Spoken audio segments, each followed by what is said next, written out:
जय हिंद साथियों। आप लोग सोशल मीडिया पे इस समय हमारे पिछले 2-3 दिनों में माननीय प्रधानमंत्री नरेंद्र मोदी जी जो अपने भाषण के दौरान हमें संबोधित करते हैं कि हम आने वाले जो साल हैं उसमें सोना की खरीदारी को कम करें।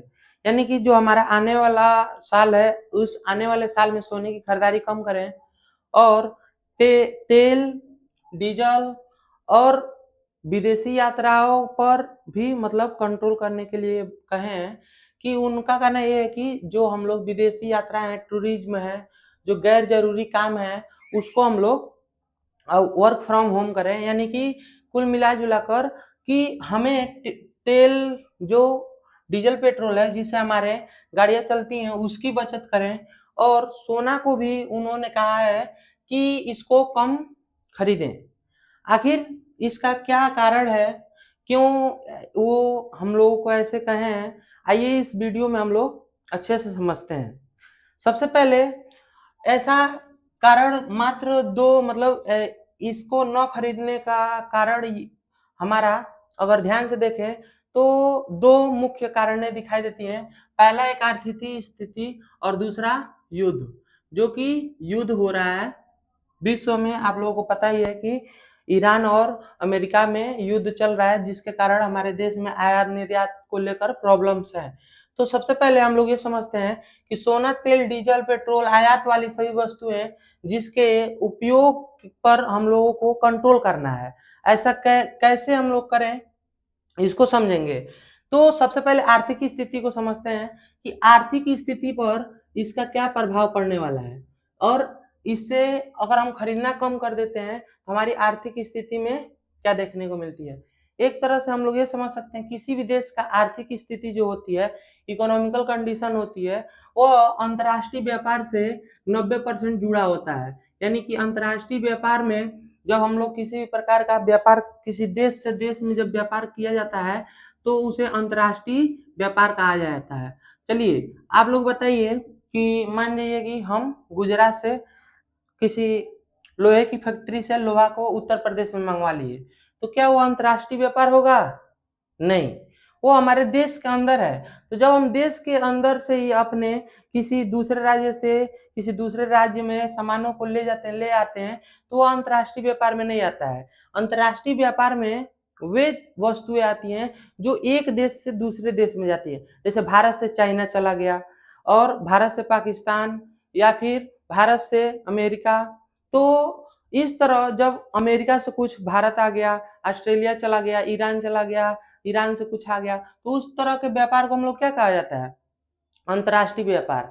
तो अंतर्राष्ट्रीय व्यापार से हमारा आर्थिक स्थिति जो होता है वो बहुत ही तेजी से बढ़ भी सकता है और बहुत ही तेजी से घट सकता है, क्योंकि कोई भी लेन देन जो होता है अंतर्राष्ट्रीय व्यापार में उसको WTA वर्ल्ड ट्रेड ऑर्गेनाइजेशन के थ्रू यह कहा गया है कि जो किसी भी प्रकार का अंतर्राष्ट्रीय व्यापार की मुद्रा किस में होनी चाहिए, डॉलर में होनी चाहिए। कि अंतर्राष्ट्रीय व्यापार में जो मुद्रा यूज होगा वो किस प्रकार का मुद्रा यूज होगा, डॉलर।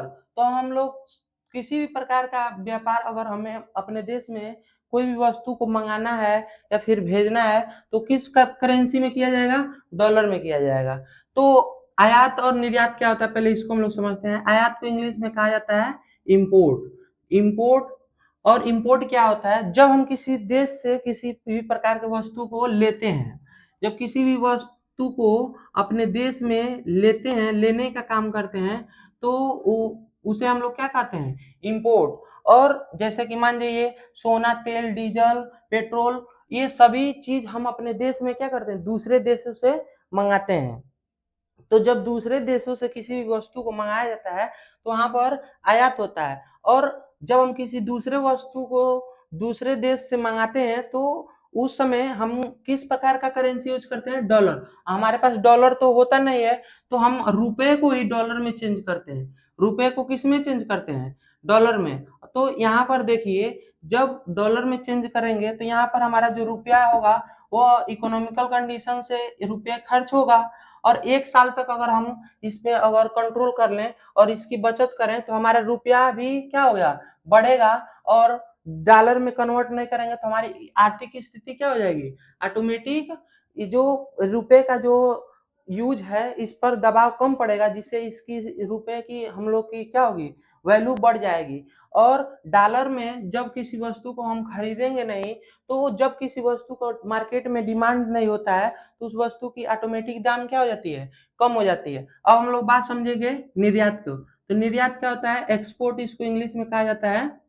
जब किसी वस्तु को एक देश से दूसरे देश को क्या किया जाता है, दिया जाता है, तो वो देश क्या करता है, एक्सपोर्ट करता है। यानी जैसे मान लीजिए हम लोग के यहाँ मसाला वगैरह होता है, चाय पत्ती वगैरह, ये सब जैसे जो चीज हमारे यहाँ देश में होता है और वो दूसरे देश में जाता है, जैसे एग्रीकल्चर में भी हम लोग कृषि प्रधान देश हैं, तो बहुत सारे देश में हम लोग के यहाँ से गेहूं धान वगैरह भी जाता है, तो वो हम लोग निर्यात करते हैं। और आयात मतलब कि लेते हैं। तो किस तरह देखिए, जब सोना, तेल, डीजल, पेट्रोल, ये जब हम किसी भी वस्तुओं को क्या करेंगे, दूसरे देश से खरीदेंगे, तो उसको खरीदने के लिए हमें डॉलर की आवश्यकता है, क्योंकि वर्ल्ड ट्रेड ऑर्गेनाइजेशन जो हमारा विश्व व्यापार संगठन है, वो ट्रेड को किस करेंसी में करने के लिए कहा है, डॉलर में। तो जब रुपया को हम डॉलर में कन्वर्ट करेंगे, तो यहाँ पे रुपए के ऊपर दबाव पड़ेगा और यह रुपए क्या हो गए, अपने हम लोग के स्टॉक में कम होंगे। और यह जब स्टॉक में कम होंगे तो डॉलर में हम लोग व्यापार करेंगे, और जैसे जैसे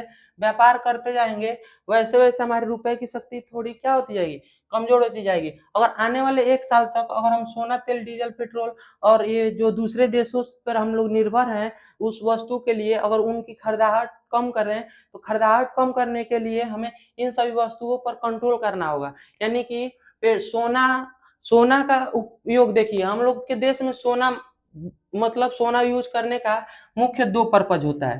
पहला तो 10% अगर देखा जाए तो हम लोगों के जो काम से मतलब काम के लिए यूज किया जाता है 10%, और 90% सोना हमारे देश में हमारे संस्कृति, हमारे कल्चर के वजह से शादियों विवाहों में सोना को लोग खरीदना, आभूषण को खरीदना क्या करते हैं, अनिवार्य मानते हैं। तो हमारे संस्कृति के कारण, हमारे रीति रिवाजों के कारण हम लोगों को सोना क्या करना पड़ता है, खरीदना पड़ता है। तो इसीलिए शादियों विवाहों में यदि सोने को खरीदने में अगर हम लोग क्या करें, कम कर दें, तो सोना के मांग भी कम होगा, और जब सोना की मांग कम होगी तो हम लोग दूसरे देश से सोना को खरीदेंगे नहीं। और जिस तरह जब दूसरे देश से हम लोग सोना को नहीं खरीदेंगे, तो इस तरह हमारी रुपए की शक्ति क्या होगी, बढ़ेगी, और इस तरह हमारे इकोनॉमिकल कंडीशन सही होगा। तेल, जो हम लोग तेल खाते हैं, यानी कि जो रिफाइंड ऑयल है वो भी हम लोग के देश में बहुत कम ही मात्रा में होता है, तो इसलिए इसको भी दूसरे देश से मंगाया जाता है। तो इसकी भी अगर हम लोग बचत करें, खाने में कम तेल वगैरह डालें, तो ये हमारे देखने में 2 तरीके से होगा। एक तो हमारे देश में इकोनॉमिकल कंडीशन को सही करेगा, और दूसरे में हमारे हेल्थ को भी सही करेगा, क्योंकि जो तेल खरीदने के लिए जो हम रुपए को डॉलर में चेंज करते हैं वो रुपया बचेगा, और वही रुपया हमारे इकोनॉमिकल कंडीशन को सही करेगा। और जब इकोनॉमिकल कंडीशन हमारा सही रहेगा तो आने वाले भविष्य में हमारे देश का वैसे ही विकास होगा। डीजल, पेट्रोल और ये सब तो समझ जाइए कि इसकी क्राइसिस चल रही है। ऐसा इसलिए हो रहा है क्योंकि हमारे देश में जो ये डीजल पेट्रोल आयात का जो मार्ग है, यानी जब जिस मार्ग से हमारे देश में डीजल पेट्रोल आता है, उसी मार्ग में स्टेट ऑफ हार्मोज, जो यानी कि आप लोग ईरान के मतलब ईरान और अमेरिका से जो लड़ाई चल रहा है उसमें स्टेट ऑफ हार्मोज से कोई भी गाड़ियां हमारे भारत की ओर, या फिर कोई भी जहाज हमारे भारत की ओर नहीं आ पा रही हैं, जिसके कारण इसमें क्राइसिस चल रहे हैं। तो आप लोग समझिए, जब युद्ध के कारण इस पे हम लोग अगर कंट्रोल करें, वर्क फ्रॉम होम क्यों कहें, हमारे प्रधानमंत्री Modi ji work from home क्यों कहें, जब हम वर्क फ्रॉम होम करेंगे तो डीजल पेट्रोल की बचत होगी, और डीजल पेट्रोल की बचत होगी तो इससे युद्ध के कारण जो समस्याएं उत्पन्न हुई हैं, जिसके कारण डीजल और पेट्रोल की आपूर्ति नहीं हो पा रही है, उसमें हम लोगों को कुछ राहत मिल सकता है। तो ये सारे मतलब रीजन है कि जो हमारे प्रधानमंत्री जी हैं वो अपने भाषण के दौरान सोना खरीदने के लिए क्यों मना करते हैं, क्योंकि सोना की डिमांड जब हम लोग के देश में अधिक रहेगा तो हम लोगों को किसी भी तरह अपने देश में उसको मंगाना पड़ेगा, और अपने देश में मंगाने के लिए हमें डॉलर में मुद्रा को चेंज करना होगा और इस तरह डॉलर की शक्ति को हम लोग बढ़ाएंगे और रुपए की शक्ति को कम करेंगे। अगर आने वाले 1 साल तक ऐसा अगर हम नहीं करते हैं तो रुपए का वैल्यू क्या हो जाएगा, बढ़ जाएगा और डॉलर की वैल्यू जो है वो अंतर्राष्ट्रीय लेवल पर है तो उसका बात ही अलग है। लेकिन अपने देश में जो हमारी रुपए पर जो दबाव रहेगा आने वाले 1 साल तक तो उसमें कम रहेगा, तो ये बढ़ेगा और जब हमारा इकोनॉमिकल कंडीशन सही होगा तो हमारे देश का विकास भी सही से होगा। तो आप लोगों को ये वीडियो देखकर अच्छे से समझ में आ गया होगा कि हमारे प्रधानमंत्री माननीय श्री नरेंद्र मोदी जी अपने भाषण के दौरान सोना और सोने से बने आभूषणों को खरीदारी करने के लिए क्यों कम कर रहे हैं कि आप लोग कम खरीदारी करें और दूसरे देश में जो टूरिज्म वगैरह के लिए कर रहे हैं, तो ऐसा इसलिए कर रहे हैं क्योंकि देश में आप लोग देख ही रहे हैं कि युद्ध चल रहे हैं, तो किसी भी देश में कभी भी हमला होने का डर है, तो इसलिए हम लोग दूसरे देश में अगर घूमने ना जाएँ, तो एक तरह से देखें तो हम अपने आप को भी सुरक्षित रखेंगे और आने वाले जो कल के लिए हम अपने पैसे को बचाए रहेंगे, तो हमारे आने वाले फ्यूचर के लिए अच्छा रहेगा। तो ये सारा क्या है कि आप लोग इस वीडियो से अगर थोड़ा भी आप लोग को हेल्प मिला होगा तो आप इस वीडियो को क्या करिए, आगे शेयर कर दीजिए। धन्यवाद।